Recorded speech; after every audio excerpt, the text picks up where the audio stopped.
Hey, folks, and welcome to Typology, the show in which we explore the mystery of the human personality through the lens of the Enneagram.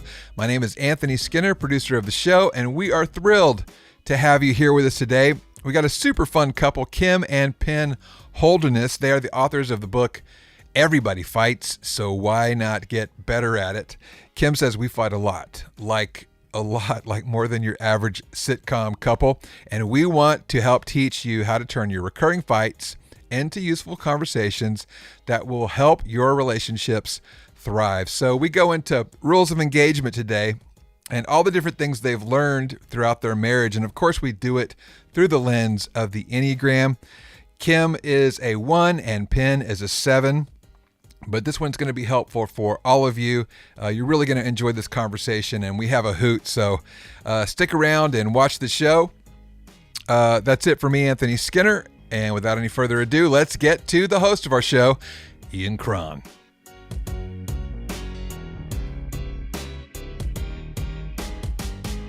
Penn and Kim Holderness, welcome to Typology.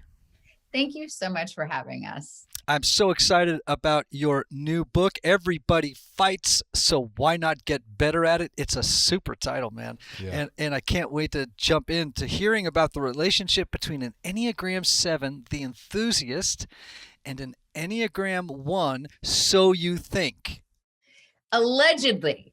We've been talking about this all week. This has dominated our week. You have no idea. Well, you've taken the test like 3 times and you've gotten 3 different results. Anyway, we're going to get into this, but I have been anxiously awaiting this podcast because I need you to just diagnose me. But this is this has just dominated our entire week. I'm just here for the popcorn. Yeah. But you think, what were the other numbers you keep coming up as?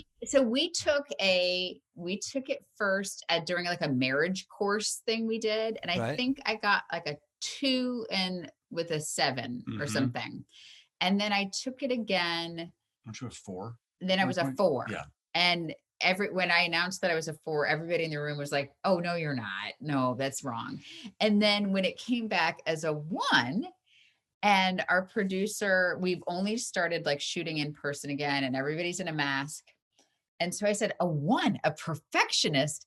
And and she's the sweetest. Her eyes got real big, and then she kind of slouched in her chair. And then he went and here's what I did.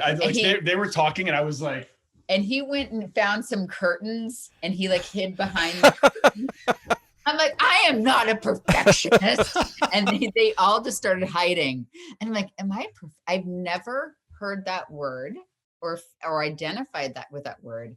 Then I started reading, and I was like, I thought it was my anxiety because I have diagnosed anxiety. So I thought that these were all like traits of my anxiety, but it is, I think it's all one big soup of Enneagram 1. All right. Well, we'll find out. You could also have multiple personality disorder. True. Yeah, that makes marriage more fun. She's all those numbers. That's going to be a fascinating interview. We really need to get someone on who has that, who suffers from MPD, because that way we can actually get all 9 types. That's right. In one show. In one show. It'd be fantastic. All right. Talk to me a little bit about the dynamic of a 7 and 1 marriage. And that may actually also tell me a little bit about, Kim, what your type might be. Well, I mean, we can start by saying, like, I am not like a super student of, like, I read the report of what, all 40 pages of the report of what a 7 is. I don't know if if part of a 7's trait is not to want to read the full report, but I did go through most of it. Our relationship it's good. It's gotten better at learning how to communicate and fight with each other from the book that we wrote. It was born out of a friendship, and we genuinely like being around each other so much that we started to work together, and then learned all kinds of new things about each other and had to adjust the way that we worked with each other. Having said all of that, when I took the Enneagram test and it said, don't talk about stuff going on at work, there's that instruction on the top of it, like, don't talk about stuff going on at work, or like something now, try to make this a general statement about yourself in person. I don't know how to separate those things anymore. Like our life and our work are almost the same thing now. And so but we've learned how to communicate, and we've learned how to be honest around each other to the point that I do think that we help each other out, even though we are very different in the way that we go about things. I think that we are, the blessing is that we're both really self-aware. I've read all of the self-help books. I'm fascinated by Enneagram or any tool, quite honestly, that can help a person identify their strengths and their weaknesses and how to make those turn those weaknesses, like how to work with those and identify those. And I'm fascinated with it, and with a partner, to know what his strengths and triggers are, and what his weak points are, and then how to best communicate. So I know that, and I know he's a huge extrovert, and I think it works because he's the reason we have fun in our house. I'm the reason bills get paid, and I'm the reason that, there are groceries available to my family. So I think the balance of our personalities is actually one of the reasons our marriage is so good. But his willingness, when we wrote this book with our marriage counselor, because every marriage hits a rough patch, but I think like the willingness, and part of it was like learning, like, this is what he needs to recharge. This is what I need to recharge. And learning that was really valuable. Okay. All right. So Penn, you're an enthusiast. Yes, an enthusiast may have trouble getting through a whole report. They would kind of go digging through for the highlights. That's what I did. Yeah. And thank God your report had lots of shiny, things. A lot of colors. Yeah. A lot of colors. And then you might get distracted and go do something else pretty quickly. Kim, did you read it all the way through? I did. Mm-hmm. Yeah. Yeah. And I like that you described yourself, we would have said, when I was doing therapy, I would have said, oh, you're the meat and potatoes parent, and Penn's the dessert. 1,000%. Yeah. Right. I think my kids are going to remember from me as a mother is me just saying, eat your food, because he has them like laughing, choking on their potatoes. And then I'm like, we just eat, please. Will somebody eat? Because I know if they don't eat, they're going to be in a bad mood later. Yeah, that's 100% it. Having said that, there are some things, and we've kind of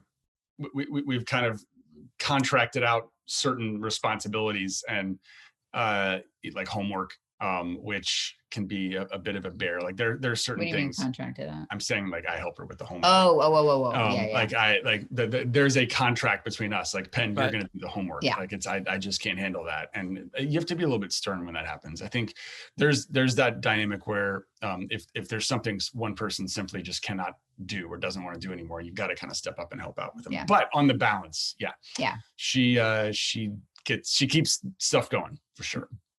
So let me just describe to you a little bit of what maybe a pretty healthy 7-1 marriage is like, and maybe you tell me if it sounds like you. Okay. How's that? All right. So as a 7, right, you bring a lot of vision to the marriage. Lots and lots of ideas, sometimes an overwhelming number of ideas, right? And you are enthusiastic about all of those ideas. And Kim, if you're a 1, you kind of bring the pragmatic side to all those ideas. It's a little bit like you are more of the string, and Penn would be more of the kite. It's fascinating you say that. And this is why I think at one point it was something else. I am the crazy vision boards everywhere. I have 1,000 ideas, and we laugh. He's like the duck hunter, like the. Hang on, but here's the thing: are you talking about life, or are you talking about work? Oh, so that's because I am more pragmatic at work. But I was trying to follow the instructions on the Enneagram. Like, I do have lots of ideas. I say, let's go do this. I say, you're right. You're right. So life. You are definitely more that role, 100%. And I am get to the airport early. Yeah. On life, but that's the challenge, right? But in business, I am like, let's, write a Broadway show. And he's like, well, that takes a lot of time. Is that the best use of our time? So that is fascinating. Yeah.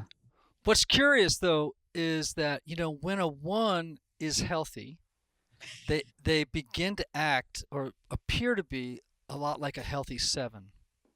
And when a 7 is under stress, they start to look like a little bit of a not so healthy 1. Yeah, that's me. That's me. That's me at work. You just said me at work. Like I when I get powered with too many tasks, like I need to, and this part of this is my ADHD brain. I need to finish one thing up, then I can move on to the next, because my executive functioning is just crap. That's just what my brain is made of. Right. So that's crazy, because I do become okay, this is all going to garbage. I need everyone to leave me alone. I need to get this done. This is like step A, step B. I'll be upstairs if you need me. Right. And so when that 7 gets under stress, they can also, like my son's a 7, so I kind of know how this rolls. They can kind of take the moral high ground and become a little bit like critical, a little judgmental, a little bit like I need to go organize my sock drawer. And they get, a little they can become a little finger waggy, if they're not careful when they're in that pressure space. But when a 1 is in a good space, it's like suddenly, they start drinking that extra margarita. The party's on. The party is on. Their hair comes down and they're like, woo! Yeah. And they start acting more like a 7. I bet the two of you on vacation have a ball, right? I'm glad you said that. So Hawaii, we took our family to Hawaii. Right. I didn't even recognize this woman. It was, it's classic. I mean, I love her already, but I super loved her on vacation. I think we should move to Hawaii. Yeah. And again, the life pen says yes. Yeah. Life pen says yes to that.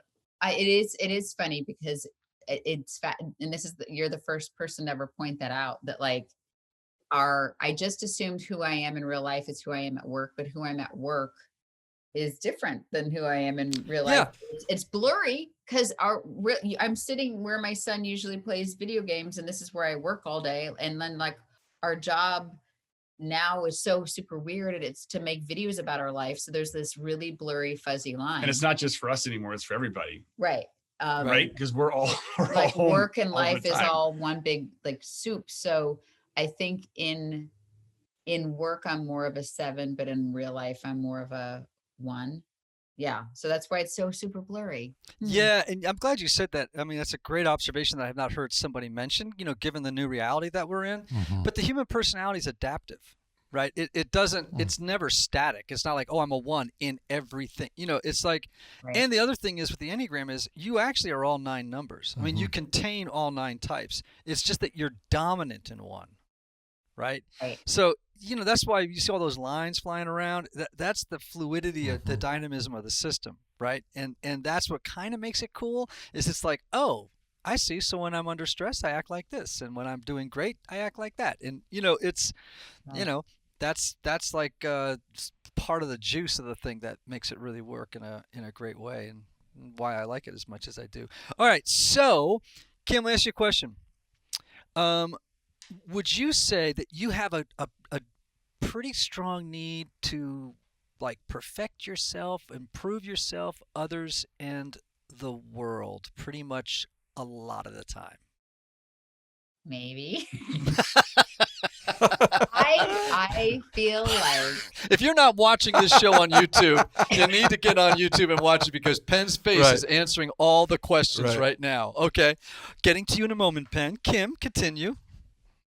I always want to be the best version of myself for me, for my partner, for my family. So hence the endless self-help books. And I'm really dedicated to like my nutrition practices so I can feel my best. Very disciplined. I'm very disciplined. In most cases, right? Yeah, I'm very disciplined. Yeah, 100%. Let me give it some. I have. Go ahead. Yeah, and I do also feel like there's so much in the world. Like I feel overwhelmed sometimes by all the things that I'm not doing to help the world. Like there's so much to do, and I'm like, oh my God, there's so much. Like it gets a little overwhelming. Yeah. And that creates anxiety for you. Yes. Yeah. So I'm going to give you a couple words. You tell me if you resonate with them. And Penn, you chime in. Conscientious. You want me to chime in on whether she's conscientious? Yes. Yes, she's very conscientious. Okay, highly detail oriented. Yes, extremely highly detail oriented. Most times, yes. Most times. She wanted to make sure and add that detail at the end. That's right. That's right. Exactly. Exactly That's- right. Yeah. Pointing out what just happened. I really suck at paperwork. Paperwork's my kryptonite. Like, you know, all the forms you have to fill out to send your kid to camp? Right. Like, that will end me. But other than that, yes. Okay. Very responsible. Yes. Mhm. And you've already said this, and this is a big one trait. Very concerned with self-improvement. Yes. And honestly, I read that report and I'm like, oh, yes, it was listed there. I'm like, that's what it is. That I'm just always, there's not been a version of myself where I'm like, you nailed it. Go relax. I'm like, nope, got to get better. Yeah. Do you have a very strong inner critic?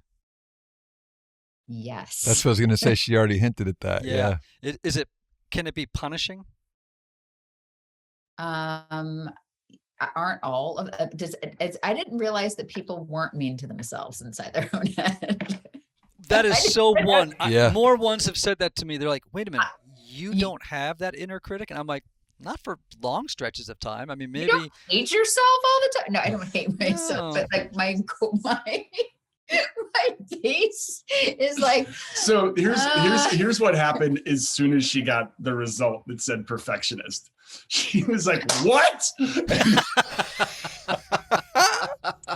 and then like she was hate reading the report. Like, wow, I'm gonna get through this, figure out what's going on here. But as she got through it, she started realizing, like, wait a minute, this word doesn't mean what I thought it meant. And there's a bunch of these things that are probably true. Yeah, because I'm like, I put out really mediocre crap on the internet all the time. How am I a perfectionist? Okay, now I'm just gonna jump in. Yeah, hold on, Penn, please. If you don't, I will. That's our little outward facing thing. It's like, hey, we're on the internet. Like, let's just put it out there and see what happens. Look at us. We're so random. We work super hard on these videos. But there are times like that I'm like, you know, that could have been better, but whatever, just like get it up, you know. So that's where I heard perfectionist. I was like, no, I'm not. We put out mediocre things all the time. And yeah, but there's more to it. You're filling in the lines for the Enneagram 1 very well. Yeah. Right now. Yeah, you really are. I've like really been enjoying doing this on a Skype, like Anthony. I've been reading him. Like, he's enjoying all of this. Yeah. Yeah. I'm here for your pleasure. Yeah. Thanks. I get to watch. Yeah. Yes. All right, let's talk about this book. Tell me about it. I love this line from it. We fight a lot, like a lot, more than your average couple on a sitcom. Well, it's accurate. Like I said, we live and work together. So we're kind of in the Malcolm Gladwell 10,000 hours category times a lot. Like, we're experts in being around each other. And because we're so different, and because we see the world so differently, and because we're so self-aware, we kind of get it out in the open pretty quickly. And so we say nice things about each other a lot. We are passionate with each other a lot, but we also fight a lot. And it was important for us because I feel so important. I felt that it was so important to write this particular book because everybody fights. We believe fighting can be a love language. And by the way, we have like rules of engagement, right? So there's not like cussing, spitting, punching each other type of fights. But I feel like once you get through that, you know your partner so much better. And we used to really suck at fighting. Mm-hmm. I'll say that. Like, I would just be like, fine. And then like slam the door and leave because that was my MO, just like pull the ripcord. And he was just like the endless pleaser and just wanted to apologize instantly. And we never got through anything. And we had the same fights over and over again. We went to therapy for all this stuff. And we also found out we had a bunch of fights that were happening through silence, just by not talking about them, like the stonewalling of issues. And we found out that was like, we had a few of those, but that's a huge problem for other couples as well. Yeah. So we're hoping and praying that this book helps. I mean, even if it just helped one couple see that this is completely normal and that there's a path and there's some magic words you can use to really diffuse situations and to get the most out of your relationship. So we're hoping that it helps people. That's fantastic. What can happen sometimes in a 7-1 relationship? The 7 can be a teaser, you know, kind of tease the 1. and sometimes the one can get into this sort of cycle of, and this is going to sound hard, but the Enneagram kind of reveals hard stuff, right? The one can kind of go into this sort of cycle of seriousness, and sometimes can get a little condescending. The 7 can get a little too lighthearted and teasing, and that can lead to kind of hurt feelings between the 7 and the 1. Yeah. Are you talking about mansplaining, Ian, or is this something different? Like, what kind of is it, or is it like this kind of teasing, or is it? We had a fight recently where I did not mispronounce the name of a rapper. I said Busta Rhymes, and he thought I said Buster Rhymes, and it was not part of the story. I was like, oh, like that, in this playlist, Busta Rhymes. He's like, did you say Buster? I was like, no, I didn't. And he would not let go of it. And he thought it was so funny that I would mispronounce the name of this artist. But I was like, for the love. And he thought it was the funniest thing, and I just wasn't in the mood for it. So that was one of our most recent annoying fights. Yeah. So there was a 7 and a 1 right there. Yeah. So teasing, you did your, that was it. Yes. Yeah. That can become, so one of the things that's really great about the Enneagram is I think it's one of the best marriage tools around. I can see it. I wish someone had given my wife and I the Enneagram when we were doing premarital work. Mm-hmm. Like it completely changed the way that we communicated with each other.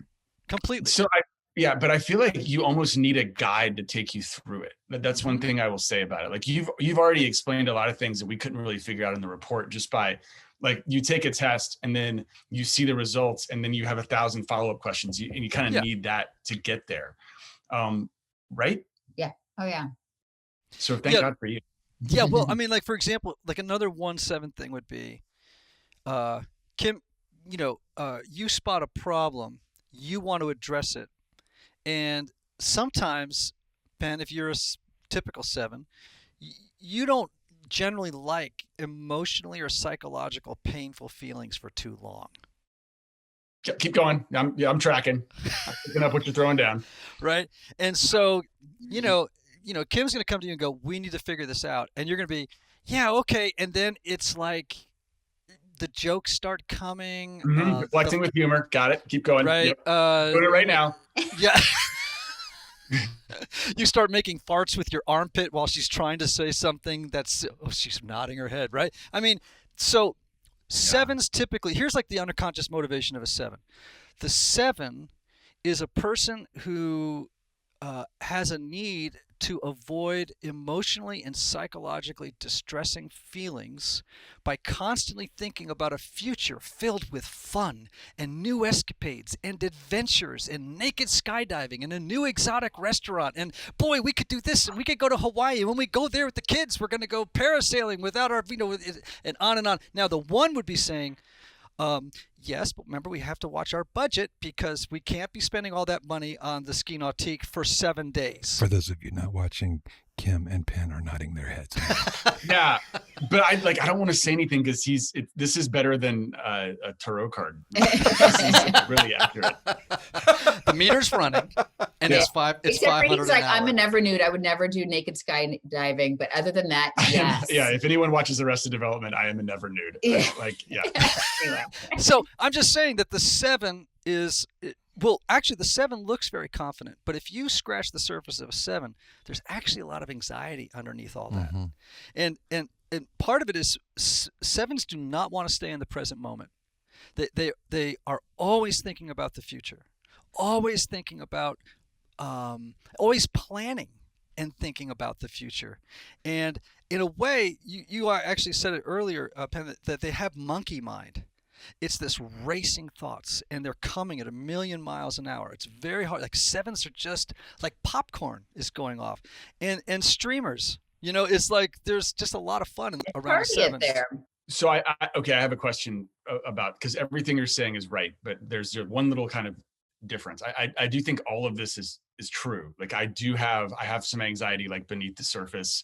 I don't deal well with physical and psychological pain. I deflect with humor all the time. I try to stay positive as much as I can. Yes. I have crippling sadness every couple of months. We call it our menstruation time, where I'm just like super down, and I let it all kind of goes out, and then I get back to being bubbly.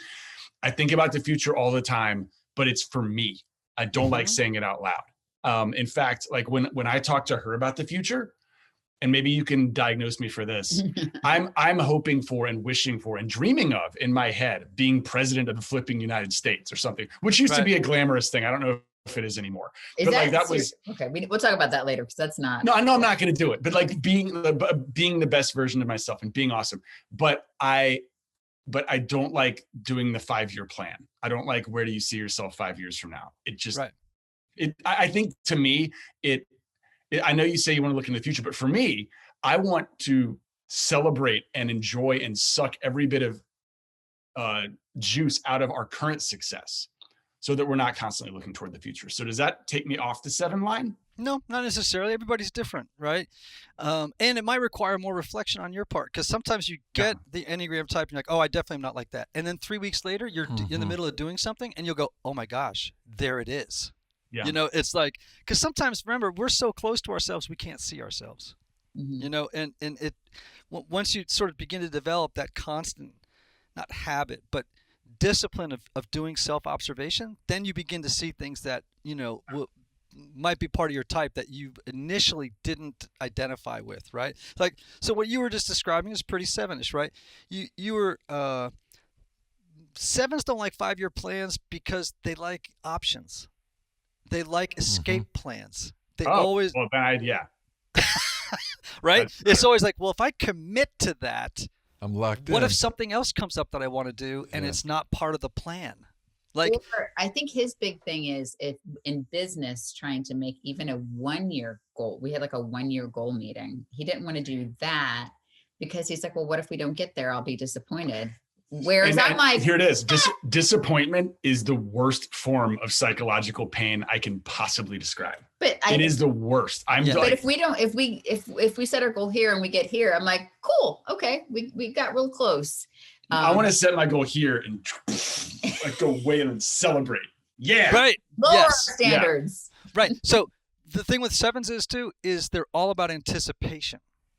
Like they love anticipating the vacation, but when they get there, it's hard for that thing to live up to that. And so then they start thinking about the next vacation, you know, or next week we're going to do this. You know? I have an awesome time at vacation. You know what? Also, I forgot what a vacation looked like. I know, but he says he literally will be in the rental car and he'll turn around and be like, okay, everybody, let's lower our expectations. He's like, let's just assume something horrible is going to happen. And when it doesn't, it'll be great. I'm like, the kids love it because we talk about all the things that can go wrong and it gets kind of funny. It's also sort of funny. But I'm just going to, one last question for you, and then I'm going to head over to you, Kim, and talk about 1s. But so for you, Penn, are you a person, like when you were a kid, and were you the kind of kid that everybody said, boy, for Penn, every day is a snow day? Yes. Like, it's just, I get out of bed, and you're very sunny, very optimistic. You always saw the silver lining, even in the worst of circumstances, right? And maybe you were the kid who brought to the family or to the class the clownish kind of side. You know, you were always the one that was kind of behind the fun. Does that sound like you a little bit? Yeah, I definitely... I had a lot of energy, and people did tell me that I seemed very happy and good natured. Like I went back and read. It's funny because we had to take my parents to a skilled nursing unit, and so we, you know, when you clean out your parents' house, you find all kinds of crazy stuff, and one of them was a report card from 4th grade.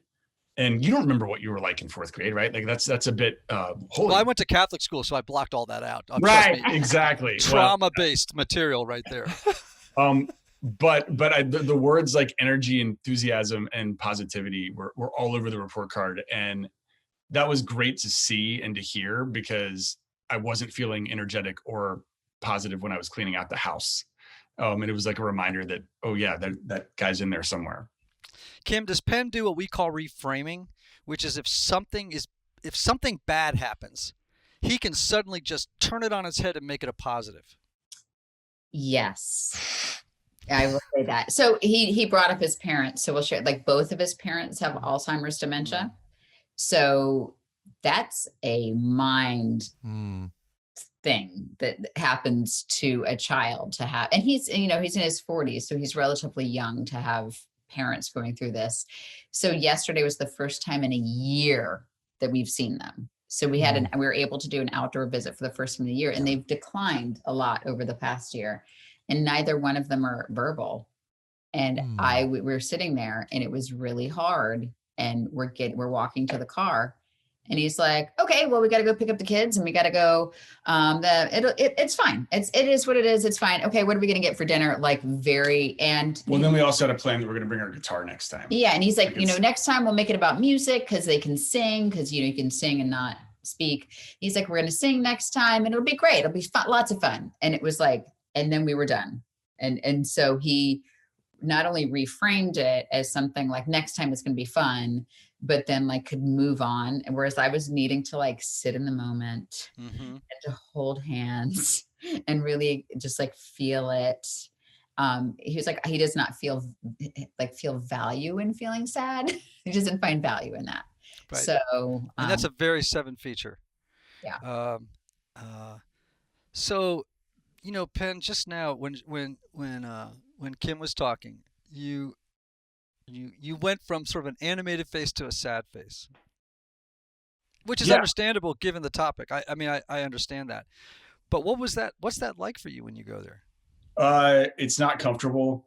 It's I usually like to be by myself. I only recently, like in my entire life, found someone that I could be sad around, and it's Kim. And we weren't even great at that when we first got started. I don't think, in the manual, a lot of people they'll fall in love, they'll get to know each other, they'll get married, they'll go on their honeymoon before ever really having a chance to be sad together. So it sucks. It's uncomfortable. And I've also, it's so uncomfortable that I feel people looking at me and wondering if there's something wrong with me. And that makes me feel sad because I don't want to harsh their buzz.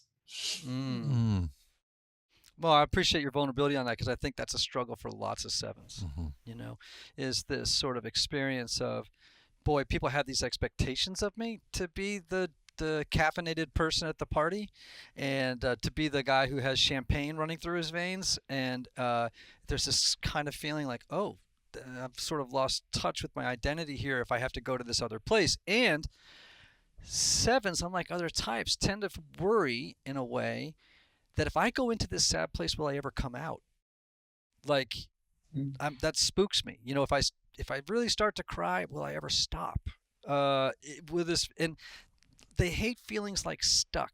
Like stuck is a bad place for a 7, or, like I said, looking for ways to reframe negatives into positives, because just sitting with the negative is too hard for too long.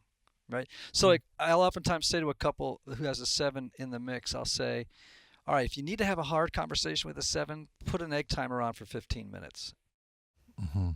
That's what I mean? Too much time. And then say at the end of the 15, we're going to revisit this hard conversation tomorrow. And, it's better to that's really good advice. We actually, not to like go super plug of the book. So we call this like the secret contracts, which are those agreements you make in a partnership without even speaking them out loud. A lot of times it's around housework, right? So I became the one who did like the cooking and cleaning with that. We didn't even make that, like we didn't verbally say that out loud. But my secret contract with him, he needed to be the golden retriever. He needed to be the happy one. Yes. And so that was his agreement. And so you're saying that it's a 7 trait makes such sense, but I needed to give him space to be sad. Yeah. During the whole thing with my parents, that was when we realized, oh crap, like I've got to grieve. If I don't, I'm going to explode. Yeah. And so just me acknowledging, and then literally the words we say out loud as my secret contract, your turn to be sad. Because I'm like depressed and anxious most of the time. So not most of the time, but like I get to feel that a lot. He doesn't. So then I'm like, your turn, go, egg timer, be sad. And so that's honestly how it's helped. I love Ian. Ian's, you're famous for saying that no emotion is final. Yeah. And I think it's a healthy thing for a 7 to give yourself even time when you're going through grief to go, you know what, I'm going to give myself 10, 15 minutes right now just to feel that. No emotion is final. I'll be able to move out of that space. And at another time later, if I need to revisit that, I can. But just to take it in bite-sized chunks. I love no emotion is final. I love that. Yeah. Well, it is really, really true. All right, Kim, I'm going to ask you some stuff about ones, and then we're going to spend some time really diving deeper into the book. When at some point in your life, have people ever said to you that they feel like you're critical and maybe picayune, possibly at times in your worst moments, judgmental? I don't know that they would say that to my face, but I feel that. I know that there was like a couple of years ago, obviously pre-COVID, I think Lola was like 11 and she got invited with another family to go to the beach. And so, with another family. And so it was one of those, like, our family is like, we're so close knit. We don't like really travel separately a lot. So I was doing making sure she had everything. And I texted the mom because she was 11 at the time. I'm like, hey, all of her sunscreen is in this one bag, just making sure she has it. And she's like, oh, don't you worry. I would never, like, I know how, or I would never mess that up for you because I know how you are, or something like that. I was like, oh, okay. And so I guess I'm that way. So I think I'm assuming people think that about me, but probably don't say it to me. Right. Are you very sensitive to criticism? Probably. Yeah. Well, I'm sorry. I know you're asking her. I'm just going to throw this out here because her two superpowers, her things. Enneagrams, I think that's how you see the world, right? But her superpowers, I think she's better at than anyone else, are loyalty and empathy. Like her ability to feel everyone else's feelings is unbelievable. So she feels everything, and so it's impossible not to feel that. Right? I think you handle it really well. I try to, because I think I am like self-aware, but no, I'm not. Yeah, probably. Okay. Is being a very good person and appropriate important to you? Like being appropriate meaning doing the right thing. For example, I'll ask another question. Does it bother you when people bend the rules? I am a super rule follower. I am. I walk in the line. I stand in the line they tell me to go in, even though there's a shorter one right there. This whole vaccine thing, for example, we have friends who know pharmacists who are like, hey, we could probably, when they have extra doses at the end of the day, they can call you. I'm like, no, I need to wait in the line and I need to hit refresh on the website like everybody else. I'm not going to cut in line. Like, I'm not going to do that. We can be in Target and pick the right line, like the faster line, and we could get to the front and she'll be like, oh, those people were here before us. Maybe they should just cut in front of us. Because like she has a sense of order and a sense of justice, I think is where we are with this, right? Yes. Fairness. Fairness or justice. Fairness. Yeah. Fairness. Okay. So how do you feel when someone in the 15 item or less line has 20 items in their basket? My armpits start sweating. You need to just Yes. Yeah. And if I have like, I'm questioned, I don't ever pick that line because I don't want anybody to think like, I don't know, she has a dozen eggs. Is that counting? Like, I don't want people to question me. So I'll just go wait in the longer line. Unless I legitimately have one thing. I go wait in the longer line. Yeah. That is so funny. Yeah. She's worried about the dozen eggs. So they're going to count 12 in the packet as part of the order. And then they're like putting it on the internet. Christmas jammies, Mom. Okay. I'm glad you said that because then the question becomes, I was like this before. Yes. And I was going to say, yes, she was. Like, is this because you have like more of a public focus on you and people kind of recognize you from the videos? I just want to clarify. No, she's been like this since I've met her. And and I love her very much. Yeah. Yeah. So, and you're very self-controlled, right? Or not? I think so. Yeah. Right. I would think so. I mean, I have. You are. Yeah. Well, that's a compliment. Well, even like with, I don't love the feeling of, I love a glass of wine, but I start to feel a little like out of control and I don't like that feeling. I loved that feeling. I was all about out of control. You need to have 2 glasses of wine and go through the 15. Oh my limit gosh, aisle. I know, just like play it fast and loose. Yeah. Timer. Yeah. But you see, this can be so great, man. 1s and 7s together, because you correct each other's excesses. Mm-hmm. You know, like you won't let each other get away with some stuff that in other situations, other combinations might, you know? And I think that's fantastic, Mm-hmm. you know? I don't think there's another person on the planet that could put up with me, plus bring out the best in me. And like, he reminds me that he reminds me of my true self, because I think the Enneagram 1 can take over, but he will bring me back to who I really am under this. And so, yeah. That's sweet. Thank you. I hope you realize that's all horseshit, because you're like a catch. But it can be really, really great. And it sounds like you are leveraging your superpowers to, you know, put together a really healthy marriage, you know, and that's so important, you know, for all of us to be able to recognize. And I love what you said too, Kim, about, you know, a lot of times when a 7 is doing their work and they stop needing to be the clown at the party, it's like they actually have to work at it. You know, they have to stop being the storyteller, the center of attention, the person who's the entertainer, all that stuff. And they start to get in touch with, you know, I'm trying to work on myself. I don't have to be that guy all the time. You know, but you're right. I mean, it is work for him to sit and listen and let people finish sentences without, and not even out of a wanting to be the center of attention, just wanting to hype that person up, like wanting to be their hype man at a story, like finishing the sentence. And but so it's work to kind of sit back and listen. Right. But the problem is that then the 5 other people at the party will say, gee, Penn, are you depressed? You're just not being yourself tonight. And it's like, no, I'm just trying to grow. Yeah. And it's so great when that 1 is around saying, this is okay. This is, you just keep doing your work. And, you know, we're not going to make you be the golden retriever, right? We want you to be more than the golden retriever. Human golden retriever, by the way. He is my golden retriever. There you go. So I think that is what we want to see in marriages from an Enneagram perspective. Is it's like, let's teach you. Like, so if he says to you, look, you know, the house doesn't have to look perfect. I've learned not to say that, Ian. But it is important, like for a 1, like I have a friend of mine who's a 1, and now she's particularly anxious, but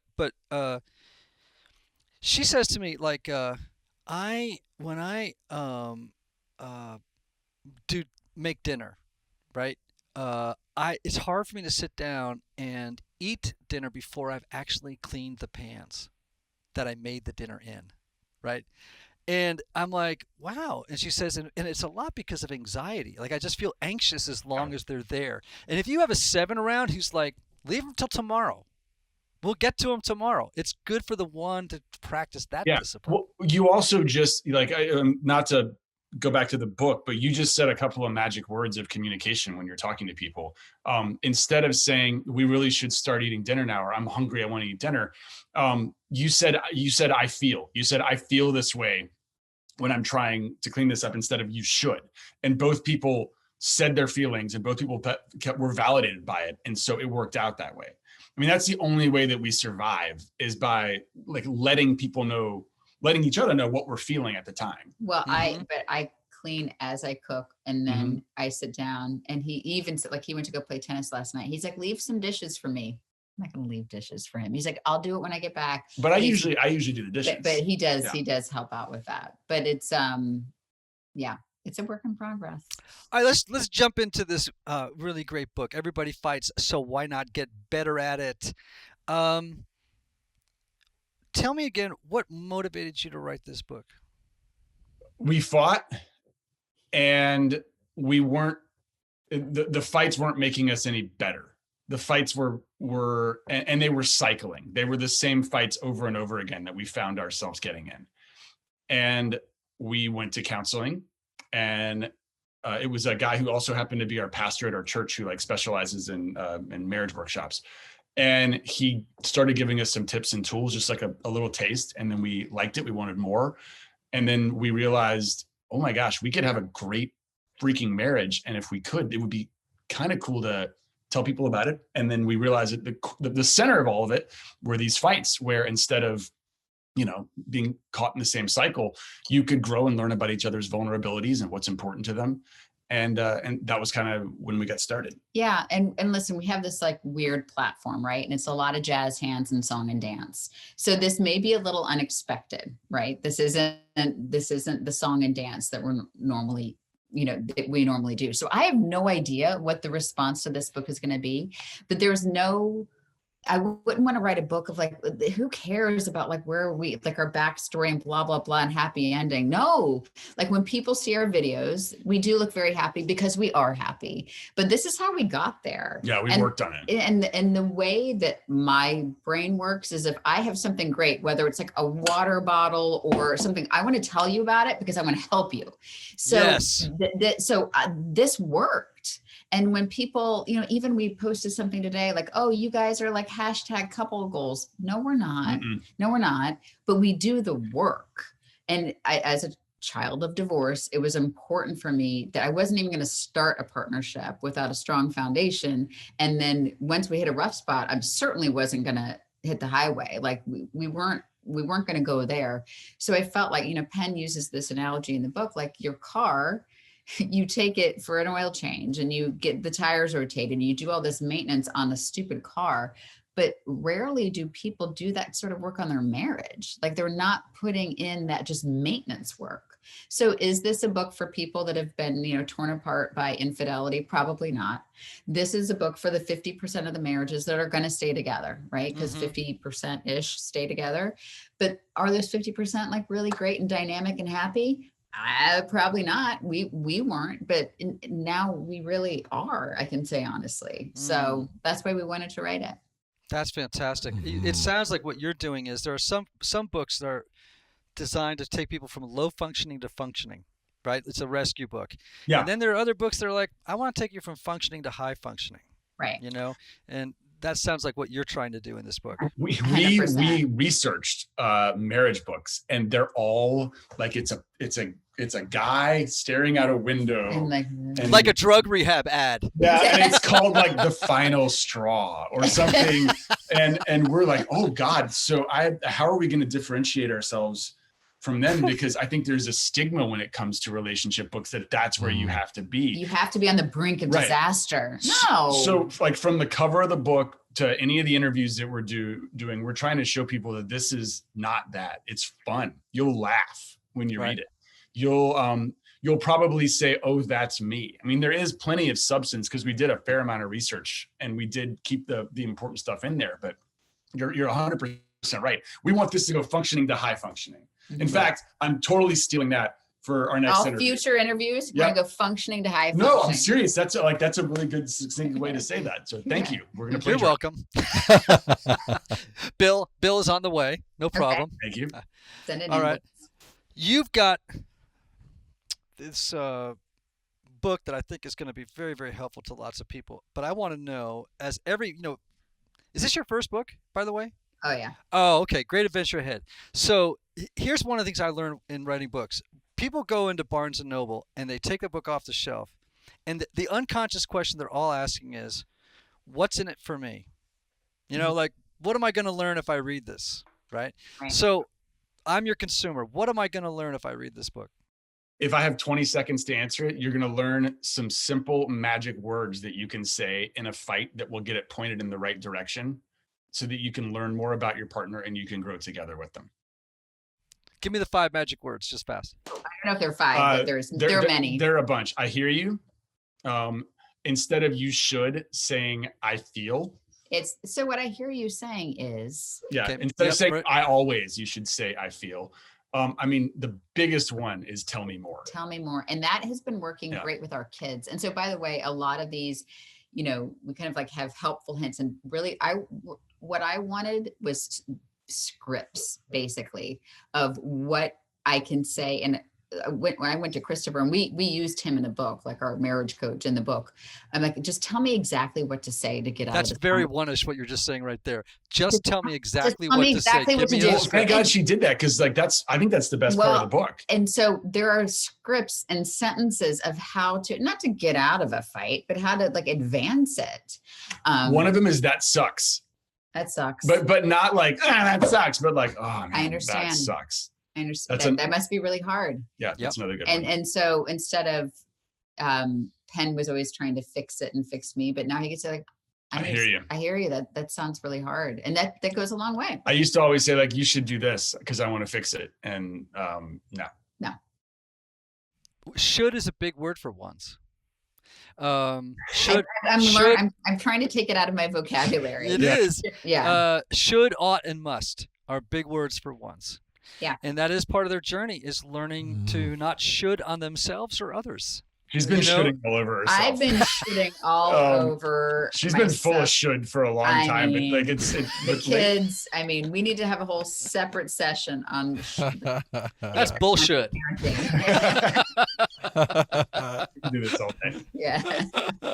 Well, I mean, I'm really looking forward to diving deep. My wife, I'm a therapist, and my wife and I, for example, with our kids, we've learned some magic words. I know this is more in the parenting realm, but it can work too in marriages. Like, we learn with our kids, like when they'd say, well, why can't I?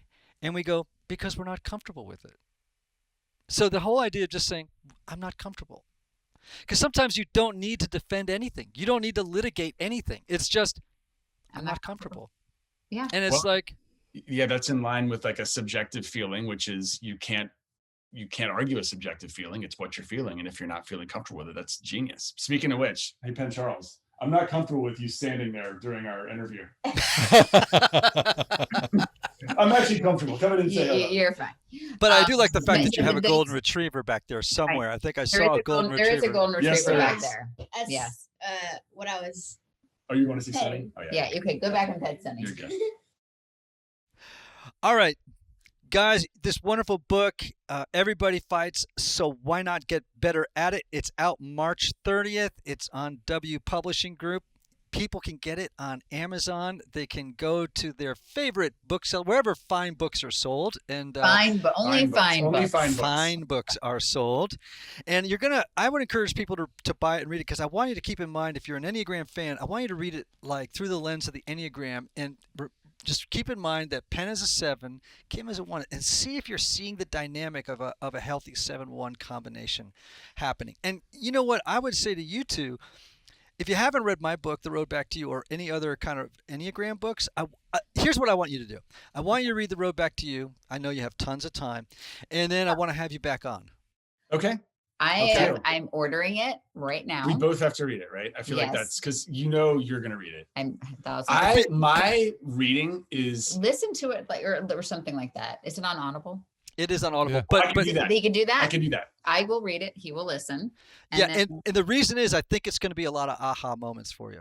Oh, I really do. Already hit us with a bunch of them. Yeah, no, I think it's really going to have some, and I think you might get excited about the potential it has for you to, just as another data point of or pool of wisdom that you can bring to the conversation around marriage. Because I don't know, man, as far as tools go for working on marriage, I just don't know a better one. You know what I mean? Like in terms of a system, right? Yeah.